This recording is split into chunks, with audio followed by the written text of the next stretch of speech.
So my name is Jo Crocker. I work for an organisation called Winchester Action on the Climate Crisis. And when I came across the Positive Tipping Points framework, I'd recently done a master's in education for sustainability, which was about seeing sustainability not as a subject to be taught or as a solution, but more as a way to approach life.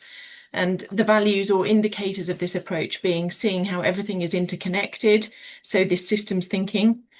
But secondly, participation by all, where contributions are valued. Thirdly, collaboration being key and expected. And fourthly, where there's space for emergence, for noticing and creating things that you hadn't even thought possible or imagined. And I'd also just begun my job as executive director for WINAC, this small local charity working with communities and decision makers to drive systemic change towards a net zero carbon Winchester area. A core thread of the work is about connecting local voice and collective action with leaders and policy making. The Positive Tipping Points framework gives new vocabulary to describe, explain, and understand the work that we're doing. This work of community development, climate action, influencing, is creating enabling conditions for change. It will happen better if we notice the feedback loops, whether they are reinforcing the direction of change that we seek or squashing that direction, and intentionally looking to reinforce the good ones. We can identify and anticipate triggers for potential tipping into new normals.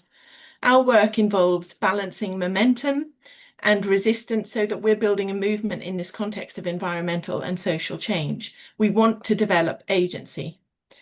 WINAC has recently done a 5-year strategic review, and the Positive Tipping Points approach is central to how we want to strategically engage with all that we're working with, driving systemic change.